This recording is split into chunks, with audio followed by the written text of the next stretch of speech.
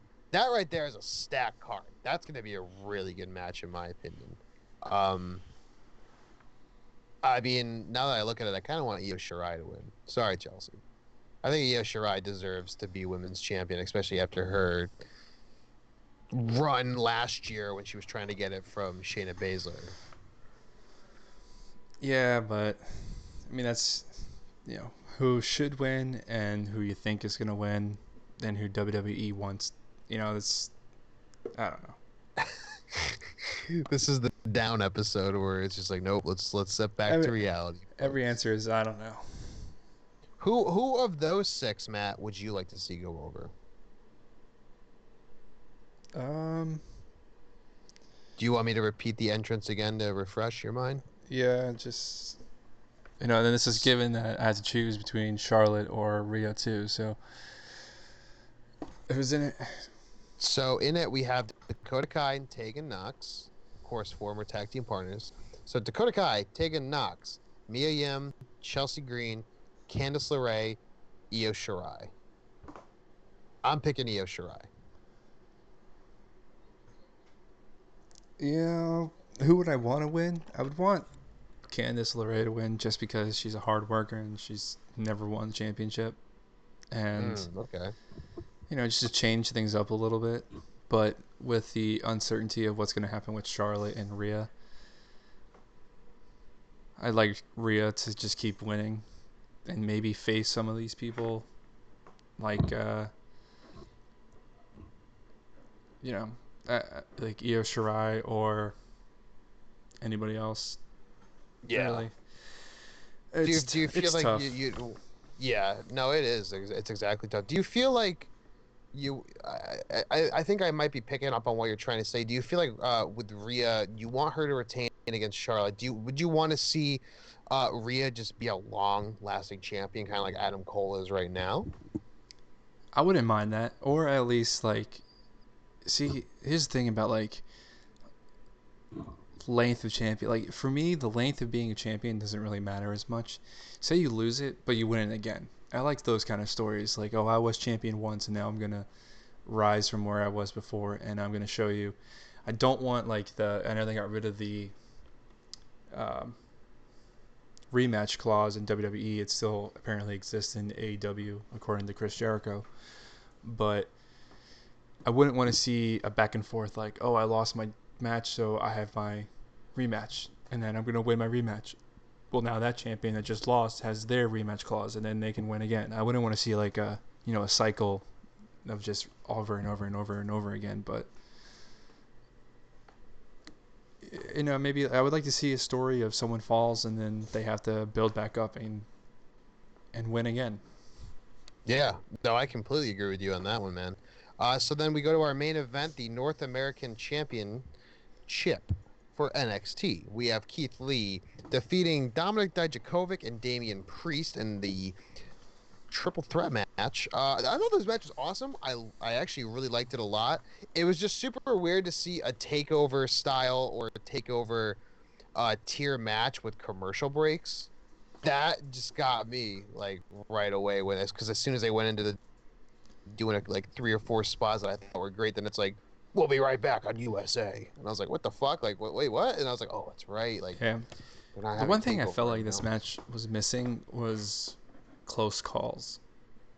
Like people give a lot of shit though about uh too many close calls can ruin a match. I felt like this one didn't have enough at all. Like, to make me think Yeah, that oh shit, dude, Damian Priest is about to win right now. And then nope, out of nowhere, Dominik comes over and knocks him off or whatever. I thought for a second Dominik yeah, oh my god, I can't say his name.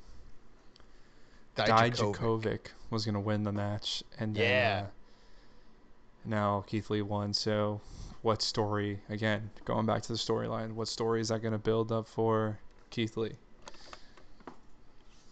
yeah, exactly. I actually thought Dominic was gonna take it a few times in the match. I was like, dude, like they're gonna put him over. They got to put him over, and then they're gonna call Keith Lee up to the main roster. But obviously now is not the time to be calling up anybody to any rosters. I mean, maybe you see Austin Theory coming up for a couple matches here and there just to give him a kind of an extra Yeah. spotlight.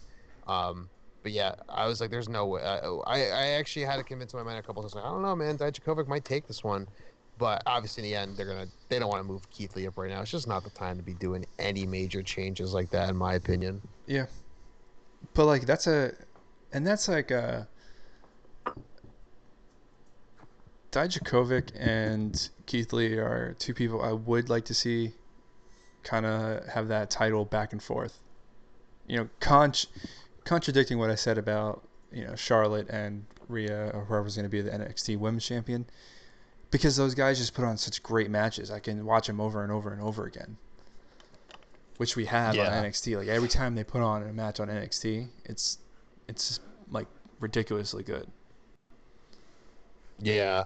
And it's weird too because I mean, dude, the two best fucking wrestling shows are on Wednesday, and it's like so hard to choose between the two.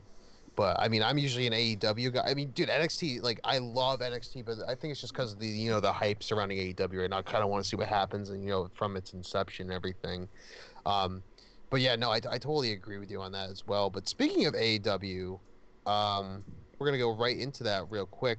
But overall, before we do that, Matt, how would you rate the NXT North American Championship match out of the rating system we do out of 100?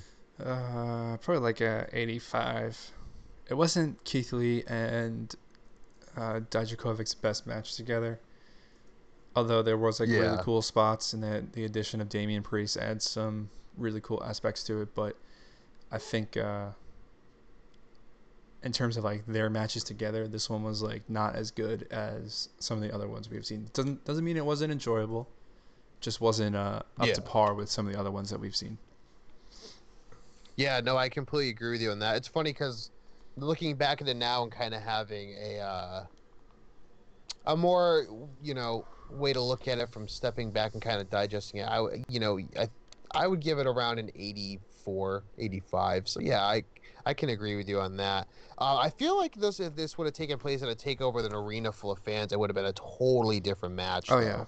It would have been like off the charts with the good. Morrow on Um, commentary would have been completely different. Oh God, I could not stand Sam Roberts this week. Like, dude, I enjoy his radio show. I thought he had some good moments on commentary at the same time. But when it came to like all three of them on the top row, he was like, "Oh my God, what are they doing? They're crazy." Like he's just so like melodramatic, and I was just like, "Dude, like I just miss Morrow right now. Like, don't tell me they're gonna do that." Like, like something like that. So then going on from NXT, our last show to review of the week, we have AEW's Dynamite, taking place from an undisclosed location, pre-taped, of course, as well. So let me pull up the match card right here. To start off, we had Kenny Omega defeating Trent Beretta in the opening contest, or just Trent now. Excuse me. I thought this match was actually a lot of fun to watch, especially that one spot when Omega kind of power bombed him or threw him into that pole. I was like, dude, holy shit, that looked like it actually hurt. But I think this kind of is, of course, and we had about six of their performers kind of acting as the crowd around, kind of cheering them on and like break up some of the noise and everything like that. Yeah, that's the one thing I do like about Which I thought was Dynamite cool. currently is to add the background noise, and like there were chants going on, like Yeah, you know, I saw like Billy Gunn and his son like doing chants. And, like I totally forgot about that at the same time. Um, I thought out of everyone in the crowd though that whole night, Britt Baker stole it all. Especially when she stole that shoe and she was like eating a chicken sandwich at one point. I was like, what the fuck is she doing? Like right now, especially during the Hikaru Shida match too, which was great. Um, but yeah, so we have Kenny Omega defeating Trent. Awesome match. I would give this one. I'm gonna give this one an 87 out of 100. It was really good. I enjoyed it a lot. It was a good way to kick off the show, in my opinion. yeah. It's just sometimes when you see certain people go against an individual, I like in my head I'm like, no way Trent's gonna win this match. And then it gets down to like the last couple seconds, and I'm like, oh, Kenny's gonna finish him now. Like maybe it will be a draw. I thought that would have been cool. There's been no draws in 2020, but Yeah. It was just in my mind. I knew that he was not going to get a draw or a win, which kind of took it away from me a little bit, just because I knew Omega was going to win. Yeah, but at the same time, even though we kind of all kind of, had the underlining feeling of, oh, they're going to give the win to Kenny, they still were really good about making Trent look strong at the same time. And I think that was, and to kind of, segue that into it with the Lance Archer in-ring debut for Dynamite, we had him going against Marco Stunt. I loved this squash match because I can't really call it a squash match because it took place more than 5 minutes long, and at the same time, the guy was willing to make Marco Stunt look strong too, which I was very surprised at. Because it wasn't just like a one and three move set, and then maybe Marco tries kicking him once and he's not gonna sell it at all. I thought that was an awesome match, and for obviously it's not gonna be a 5-star match, it's just an in ring debut to make the big guy look stronger. But I thought that was really cool that they made Marco look strong in the process too, which Yeah, you don't really see a lot, especially in WWE. yeah, for sure. So, and I feel like, I don't know about you, Matt, but I want to get your opinion on this. I feel like Lance Archer is due for some really big things in AEW, especially, and that's kind of it's kind of being put out there that he's going to do big things, especially with them having Jake the Snake as his mouthpiece at the same time. Yeah, and I think the whole like, oh, he's gonna face Cody right away. I'm not sure who his first opponent is. I think it's Colt Cabana, Yeah. but um, they've been gearing up for something with Cody and at his back, and you know Jake the Snake with Lance Archer. Hopefully Yeah. hopefully it's cool. So then going on from that, we have Hikaru Shida defeating I don't know if she's signed. I don't think she's signed with AEW, but an indie worker, Anna Jay. Fun match. It was good to see Shida look, strong, and not a squash match, obviously, but more the spotlight on her because I feel like she's one of the best, probably top 5 women AEW has right now that can, with time, lead the division to become better and better.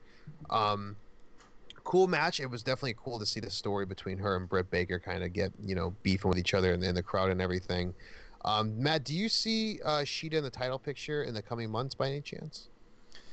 I think, yeah. I mean, if I had to choose someone other than Britt Baker to be the champion at the moment, she's probably the one. And they show her record every time she comes out. Her record is a winning record. She's got really good moves and everything, and who knows, maybe she'll have a match against Nyla and maybe use a kendo stick or something That would be actually cool, yeah. just to not not saying that she needs to use it to defeat Nyla, but it could, she comes out with one. Maybe it will be part of the match and the part of the victory. But I would like to Yeah. see her win so she can open up the opportunity for other women to become the champion. There's so many women on that roster, and we talk about this over and over and over again, that the one thing that WWE does so much better is their women's division. Yeah. I mean, like, it's just uncomparable. And if you're going to keep bringing these women in, but no one has a chance to be the champion, then I don't really know, like, you know, you know. No, exactly. Because we've touched on this before where we're like, dude, like their women's division needs growth. It needs coaching, whatever you want to call it. And it's weird because you have some of the best wrestlers in the world right now on AEW that are coaching these women, but it just something's not clicking. And I don't know if it's maybe they have to bring in, like, I don't want to say superstar, but I think they have to bring in at least a bigger name to kind of come in and kind of lead the locker room a little bit. Because it seems right now that they kind of are in limbo a little bit, for me at least, from my perspective. Yeah, I mean, that's how I feel, right? I'm like all over the place when it comes to what I want to see with that division. Like, I look at their roster and I'm like, oh, these are really good competitors. But then, the title matches at the last pay-per-view was and Yeah. I don't know. No, I totally agree with you, man. I'd like to Absolutely. see more women. win championships. You know, like I it's it not could. that, and it's not like let's compare like to UFC, right? So someone wins a championship, they get to hold the title for a couple months, right? Because they can't fight for a couple months and they have to build up. They get their next competitor. That person might lose the title their next bout, and you're Right. like, well, they won, they lost, or they had a successful defense, but it gives the other individual who beat them whatever it took to beat them legitimacy. I never even thought of it like that when comparing to the UFC, and it's funny because now that you say that, I feel like that would give women's title, at least for AEW, if we're talking about that, it would give it more kind of what's the word I'm looking for? Like more of a gamble. Like, yeah, you want this title, like it's a big gamble, it's a big risk to get this title, but once you get it, like it's yours. But you always got to keep on your toes at the same time Yeah, because and then anyone like can come you for it. know, not every title match is going to be a turnover or a win, but it will happen. And you have so many women on your roster that you need to see some title changes. Yeah, And the same thing absolutely. with, Moxley right now being the champion. There's still plenty of people on the men's roster who, and it's not like they're not like WWE. They only have one title, so that title means everything. Yeah. Which, you do want whoever the best is to have that championship, but there is a lot of people on AEW who can easily be the champion if they go one on one with Moxley. Yeah, no, absolutely, and that's the thing of, and if they did it like that way, it would be. I mean, they're already different than WWE, with everything, or a lot of things at least. But that would give it definitely a more of a different flavor at the same time, for their company as well. So I completely agree with that. Yeah, Um, good points. Damn, man, you I mean, like you if know you your like women's wrestling. just think about it, right? So you have Moxley as champion right now. He's already lost in a match against Kenny Omega. Right. So Kenny Omega has a winning record right now. He is easily could be the champion, right? You can have a match built up for 3 months. Kenny Omega versus Moxley. Boom. Moxley drops the title. Now Kenny Omega has it. Whoever is the next, give Moxley a couple of weeks off, a couple months off, whatever he needs to do to prep, get back into the picture, have a couple big matches with some guys who are in that title picture. But then whoever the next person is steps up. Like I don't know, name someone other than Jericho who's number one besides like Jericho and Hager who could be going against Moxley to put on a great match for a title. Um, I mean, dude, like it's such a hard question because I like them all. But for some reason, Pentagon Jr. comes to mind, but he's in a tag team with his brother, and so is, Pac at the same time. So I mean, Kenny Omega is the first one that comes to mind for me, at least. Yeah. All right. So like anyway, let's just throw a random guy in there, right? Say you throw in like Kip Sabian. Yeah. Kip Sabian, well, he's not really the most popular guy, but he's really good. You have Kip Sabian versus Omega. Omega defends, retains, big match, 60-minute match, whatever. Do what you Hmm. gotta do. You have Kip Sabian go the distance or almost a distance with Omega.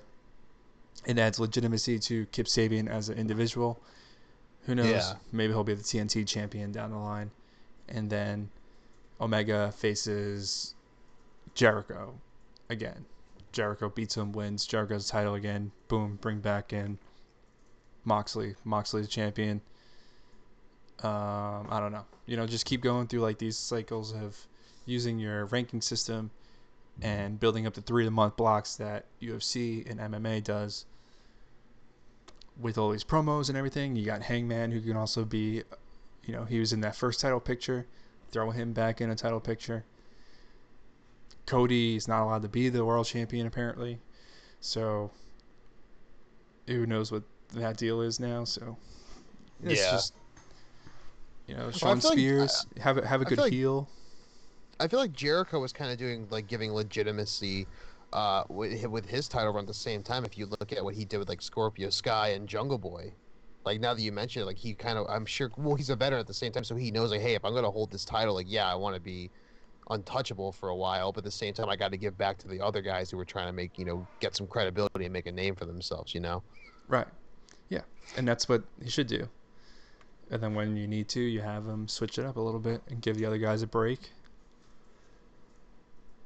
It's not like they don't need to have these long title runs like Hogan or Cena Yeah. or like you know what I mean? Like it just doesn't. I feel like the individual battles mean, if they're built up the right way, just mean so much more. Yeah, absolutely, man. And then going on to our damn it, someone has to soundbite that because you just made some great points. Holy shit! Like I'm kind of right now. I'm kind of like, well, damn, like we should just start our own promotion. We'll know what we're doing. Well, I mean, I wish that WWE would do the same thing. And I was thinking about it today. I saw the picture of like every champion in WWE, and I'm like, there's so many. Like that they don't even mean anything half the time. Drop Jinder back, Mahal. drop back down to just one tag team titles, right? Just make it the WWE tag team champions, and they Yeah. can bounce back and forth between Fox and USA, whatever. Well, I when don't. you say It, that they don't matter, some of the title runs, do you mean oversaturated by any chance, or do you just mean like there was no credibility there in the first place? Oversaturated. There's too much of it. There's too many titles going on that Mm. you look at something like the Intercontinental Championship. It's like, okay, Sami Zayn has it, but what does it really mean? This is the title same title that Macho Man and Shawn Michaels and Razor Ramon, like all these guys made really famous. Even the Miz and Oh Daniel yeah, dude. Bryan were good Intercontinental champions. So like, it's just, it's not where it was at one point, and it doesn't mean as much. Yeah. I feel Same like thing with the nowadays U.S. they kind of Championship. I feel like nowadays in WWE, and I'll be honest with you, like it just feels like they just hand out titles. Like the Universal title to me doesn't feel important at all. Like it just I feel doesn't. like it did when it was on Raw, and that's the thing. Yeah. Like Raw is always your flagship show, right? So once, well, I mean, once Lesnar won the WWE Championship, the Universal title meant nothing anymore. Like, hey, Yeah. people hate Lesnar, but you got to be honest. Like that's exactly what happened. Yeah. He brought that title to Raw and switched it up, and now the WWE Championship weighs more than the Universal Champion. Well, it's funny too because you mentioned Sami Zayn. I mean, when he won the Intercontinental Championship, there were so many people on. Obviously, he deserves a championship. He is fucking awesome, and no one can deny that. But when he won that title, everyone was like, "Oh my God, this is great." I was like, "Yeah, well, good for him. He deserves the title run." But what does this one mean? This doesn't mean, from my point of view as a fan, as my own individual self, at the same time, of course. For me, when he won that title, I was like, "This doesn't mean shit." There's no story behind it. This guy is a great storyteller. I mean, you look at like his runs in NXT, especially with the title with Kevin Owens.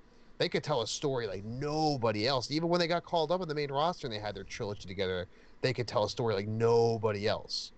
And now he wins the Intercontinental Championship, and I'm like, this title doesn't feel like special anymore. Like title wins don't really feel that special anymore. I mean, you have your exceptions like Kofi Kingston winning, or the first women's main event in Mania, stuff like that, or even well, I guess every title win last year, to be honest. Now that I'm thinking about it, but nothing seems that special anymore to me. And maybe the Drew McIntyre Brock Lesnar match can kind of defy the odds, but at the same time, it's like, look what the spoiler is going to be Brock's winning.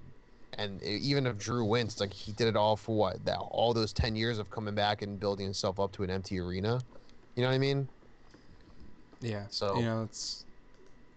I mean, like, let's just keep going with the Intercontinental Champion. I know we just went from like AEW right over to WWE, but first champion Pat Patterson. The second champion is Ken Patera. Don't know some of these people, so I apologize if I don't know who they are. gotta go on the network, man. Go back in time, history. What the fuck?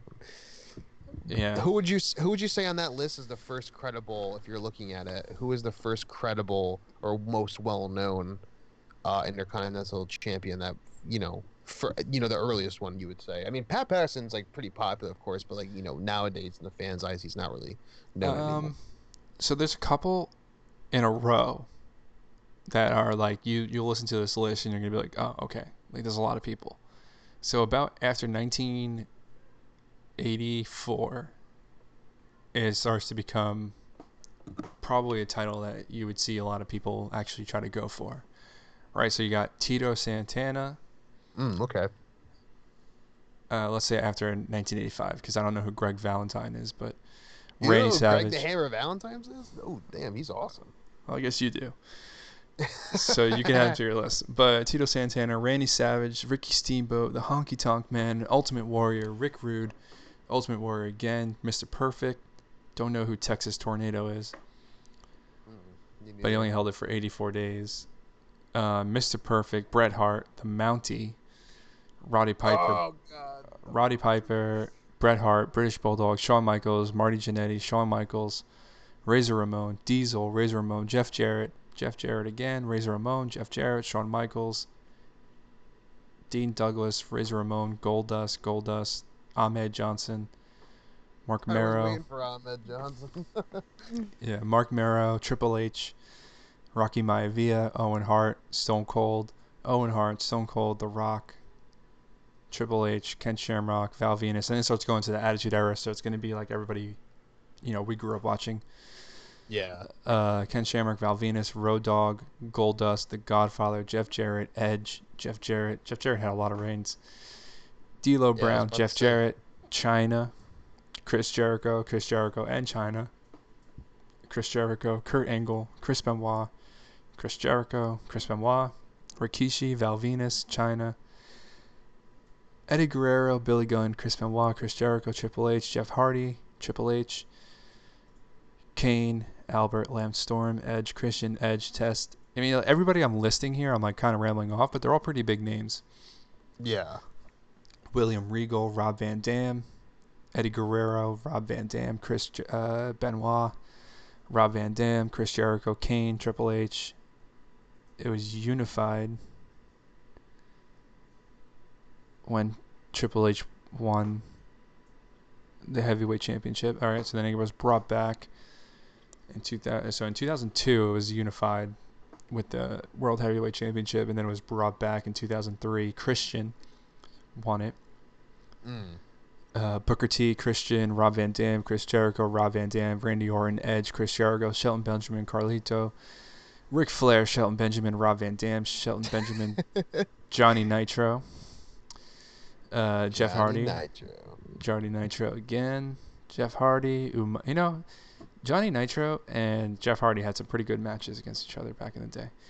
Dude, they did, yeah. Santino, Umaga, Jeff Hardy, Chris Jericho, Kofi, as you mentioned before about his reigns. Santino again, William Regal, CM Punk, JBL, Rey Mysterio, Chris Jericho, Rey Mysterio, John Morrison, Drew McIntyre, Kofi Kingston, Dolph Ziggler, Kofi Kingston, Wade Barrett, Ezekiel Jackson, Cody Rhodes. I think Cody Rhodes brought back the white title. That's the best looking one, dude. For real. Then it was unbranded for a little bit, so it wasn't tied to any show.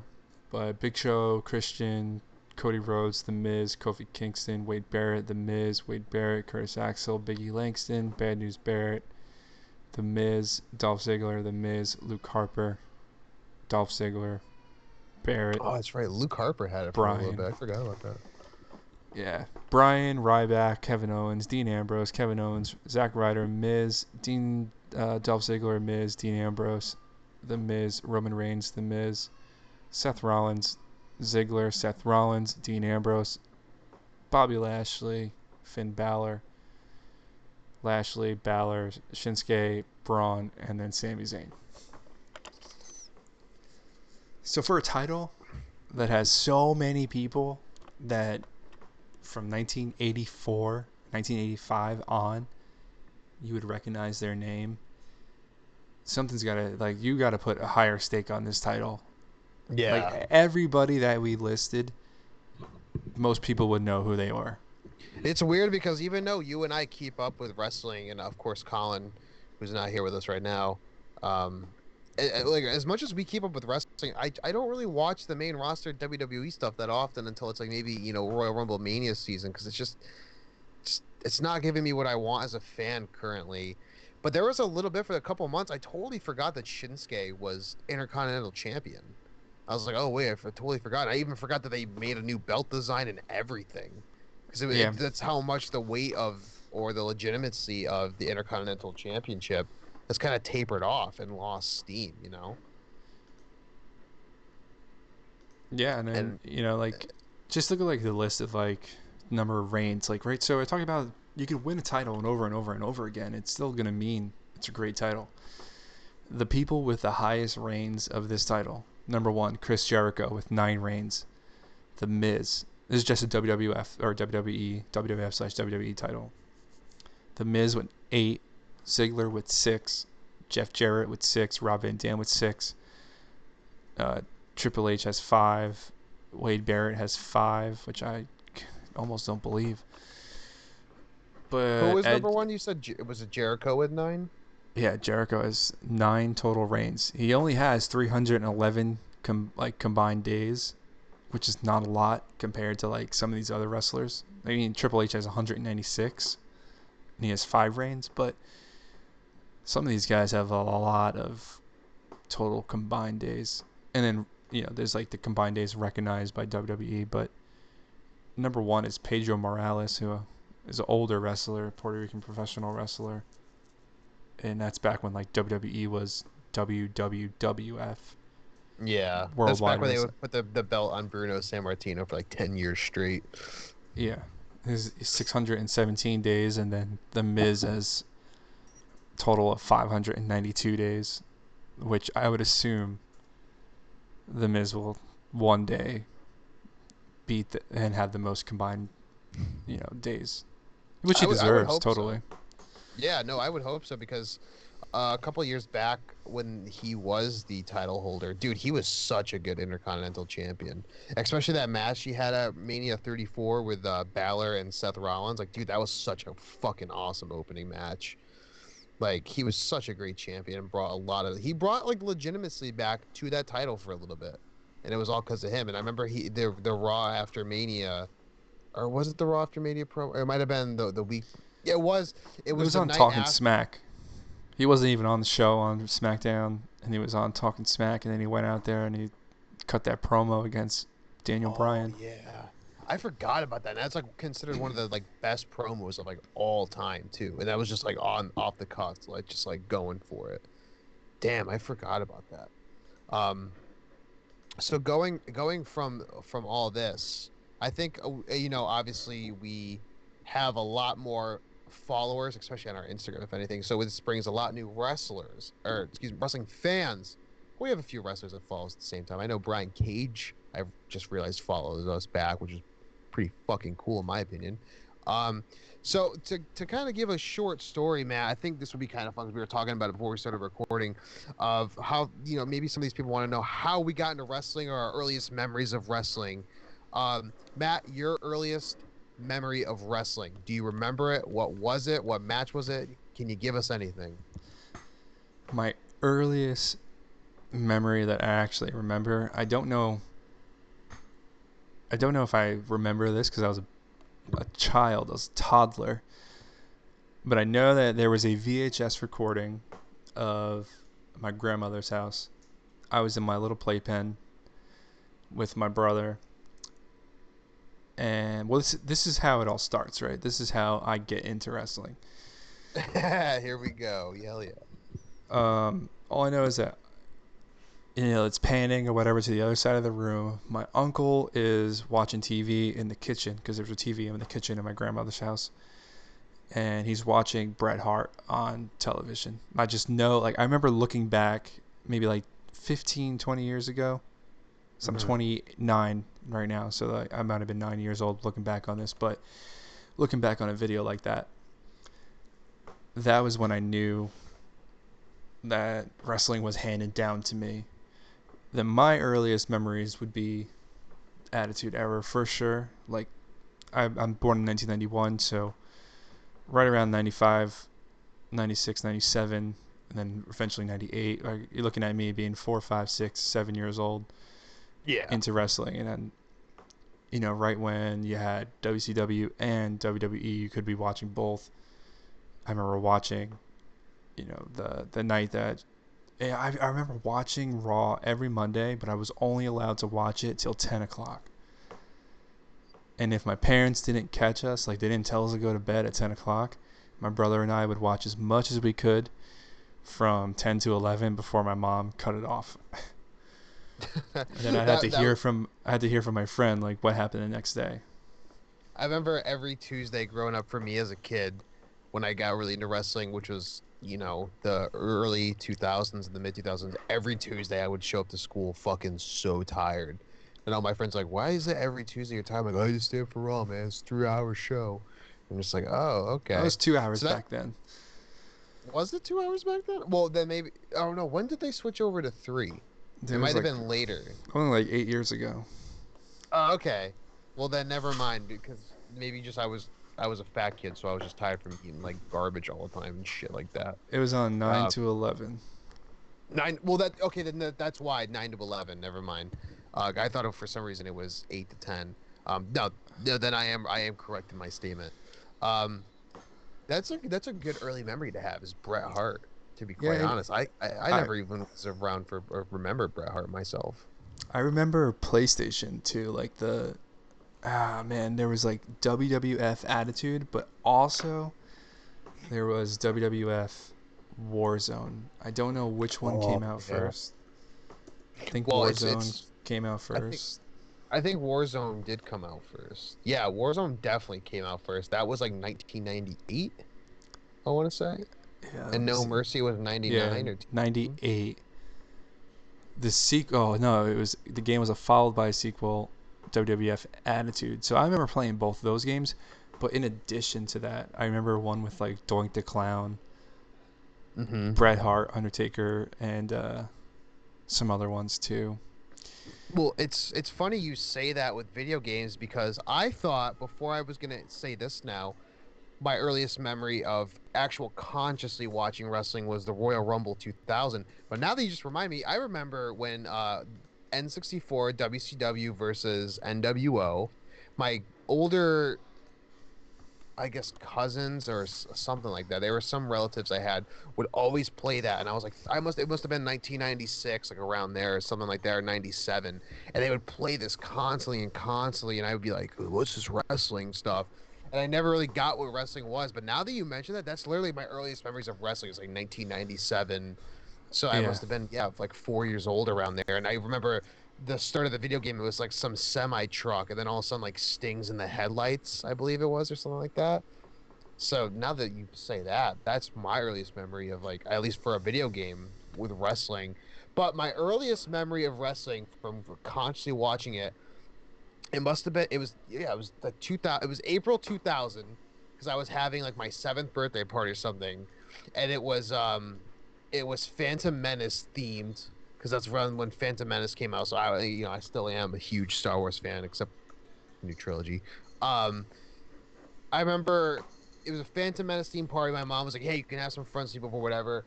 And my buddies I was like, "Oh, we want to rent movies for tonight, whatever." We have this big sleepover, and my mom's like, "All right, well, we went to Blockbuster or Hollywood Video, one of the two." And we were renting a few movies, and these kids that I was friends with were huge wrestling fans, and they're like, "Oh, the Royal Rumble VHS came out to rent finally because it had been 4 months, whatever." I was like, "What's the Royal Rumble?" And like, "Oh, it's wrestling." I was like, "Oh yeah, cool, get it, whatever." And the first memory of constantly watching wrestling I have isn't the matches in the beginning because we're kids, we're running around as the video's on. It was when my mom and my stepdad at the time went to bed, and my friends were like, "All right, here comes the good part." And like a little bit, they fast forward. I was like, "What's the good part? What are you talking about?" And it was Mae Young during the fucking bikini contest, and it was uncensored of her taking her top off. I swear to God, that's my first conscious memory because I was like a little kid. I'm 7 years old. Like, what the fuck is this shit? And then right after that yeah, you have the first. So the first that's the first memory I have, which is like pretty funny. But the first match I remember, it's still one of my favorite matches of all time, and it might be it's definitely my top five. Is Triple H versus Cactus Jack at Royal Rumble 2000, Madison Square Garden. such a good match and such a bloody match. Um, so that's mine. I Yeah, I mean, think now that I'm like going back on it, my first game playing would have been WWF WrestleMania, the arcade game, and that came out in 1996. Or no, ooh, North America 1995 for PlayStation. Because I oh, wouldn't have dude, had that on N64 because N64 wasn't out yet. But this one featured Bret Hart, The Undertaker, Shawn Michaels, Razor Ramon, Bam Bam Bigelow, Yokozuna, Doink the Clown, and Lex Luger. oh, And I dude, remember playing that like back in the day. Dude, the crowd looks better than what they do in the freaking in the games today. It was really? just yeah, Is it kind of like the real life pictures or something like that? yeah. I just sent it to I you in remember, iMessage, but like I remember I remember, playing that game. Like I played every game almost after that because like if I go through the list, right? So you had WWF WrestleMania, dude, the crowd does look better. Holy shit. WWF In Your House. I played that. Warzone, Attitude Era had both of those. I did not have WWF Attitude for 64 though, because my first 64 game would have been WrestleMania 2000, Ooh, good one. Yeah. which at the same My time my brother had a PlayStation, so he would have gotten SmackDown. But my first wrestling game was when so I got the PlayStation 2 when it first came out, which I'm kind of still shocked by the how I got that. It was a Christmas gift and for my father, and he never ever used it, so I would just play it all the time. But my first wrestling game was Just Bring It for PS2, which is still one of the top fucking wrestling games of all time. The story mode's so super short, but as far as like, the engine they had and everything like that coming out of PS2 was just phenomenal graphics at the time. But the one that I got obsessed with was the one that came out a year and a half later or 2 years later was SmackDown Here Comes the Pain, which I played, dude, I must have put at least 1,000 hours on that fucking thing. Like yeah, I I play remember that I game. I played that. I played that story mode at least 10 times because there were so many choices and so many different routes you could go. Like, dude, I wore that fucking disc out so hard. But then See, my favorite I one had was Raw versus SmackDown with the GM mode. I miss GM mode a lot. I had um, an Xbox, so like an original Xbox. So they So had WWF Raw. yeah, that's what I would Yeah. play. And then the But GameCube had Day of Reckoning. I don't even remember. I never played GameCube, so. But I did have a PlayStation 2. My brother had one, and then my friends had PlayStation 2. So I had between like my Raw, and then eventually they just combined them both in 2004, hmm and that was Raw only versus on Smack. SmackDown versus Raw. And it took Dude, a that while was for it to end up back on Xbox, but it did eventually in 2009. Or no, 2008, 2007. yeah. It's a really underrated, in my opinion, WWE game that you don't hear about a lot anymore is WWE 13 with CM Punk on the cover where you can replay the whole Attitude Era. That one was awesome in my opinion. I loved playing that a lot. Oh, dude, this was. I just remember like the game being so much different. Raw For being which so much different than SmackDown. for which game? Raw, For the Xbox? yeah, it was like it's kind of weird, right? It sucked, like it wasn't good at like anything. But Yeah. what was good was that it kind of like set the platform for like the way you build entrances in Create a Wrestler. Yeah. I remember when that came out. I didn't have an Xbox, so whenever I got to like even look at an Xbox in person, I was like, "Whoa!" Like the Forbidden Land. Because I was like, I've always been a PlayStation kid. Well, except for the 360, I was obsessed with Xbox 360. But I remember I went to like my cousin's house and they had Raw on Xbox. I was like, "We gotta play it." And I remember the entrances looked so cool. I loved the graphics, but the camera angles and the controls on that game were awful. I was like, what the fuck is like I was like, I'm not fucking playing this. I was like, I got Just Bring It Home. It's way better. Oh yeah. I have to look back on like everybody keeps talking about how they want GM mode back, but I don't really remember it. Really? Dude, I was obsessed with that mode. It was so fun. There was so much you could do. Like, I mean, I guess universe mode kind of is a little bit of that, but it's just, dude, GM mode was so awesome. Which one Like has it? It's the first one that had it, I think was Raw versus SmackDown 2004 or 2005, one of the two. And even that early inception of it, I thought was just killer. I thought it was just awesome. And they didn't even work out the kinks or anything yet in that, and it was, in my opinion, still awesome. yeah, I just remember like it's crazy how these games were so good back then. And now it's And like just, the graphics for freaking 2008 is ridiculous yeah, on a PlayStation 2. yeah. And nowadays, like, dude, like it's the same recycled bullshit every fucking year. That's why I don't buy WWE games anymore. I'm like, it's the same. It's just there's not even a graph. You get more of a downgrade now in graphics, if anything. Like, you don't even get good graphics anymore. Like you look at all the other 2K series, like they're pretty damn good graphics, but WWE's just left to the wayside, and especially the controversy that happened with 2K20. I mean, I didn't play. Dude, it's on sale on the PlayStation Store right now. I was on there last night for like $10. I was like, Yeah, holy it's because it's shit. terrible, dude. Well, with that, I think we'll wrap everything up. I mean, we got Mania weekend ahead of us, even though we're not there, not drinking White Claws, not in the nice Airbnb, but we're going to enjoy our time. We are going to enjoy our time, everybody, so do not worry. We want to thank everyone for listening. Of course, we want to thank all of our new followers and listeners. We hope you've enjoyed this episode. Next time, we'll try to get our buddy Project Colin on the phone again, like we did last week. It's always a fun time having Colin on with everything. So thank you guys again. Make sure you check out our website that we're trying to update as much as possible. We're still kind of getting a feel for when we should post articles and news and everything. But we've been getting a lot more traffic on there now with all the new followers and everything. So we want to thank you guys for that. Of course, you can visit us at www.hittingtheropes.com. Matt, tell the people where they can follow you on Instagram, Twitter, and PSN. Yo_Cali, CALI. There you go. And you can follow me on Instagram, Twitter, and PSN as well. PlayStation Network, that is. At Couple of Tatoes. That's TAYTOS. Of course, you can follow us if you are not already on Instagram and Twitter. Our Instagram is just the regular Hitting the Ropes. Our Twitter is Hitting the Ropes. However, the O is a 0 because that's the best we could do to match up with the name, everybody. So we want to thank you guys so much again for listening. We'll be back hopefully next week with another episode. If we're not, make sure to check the Instagram, Twitter, and our websites for updates regarding anything Hitting the Ropes and our team as well. Thank you again, and we'll see you.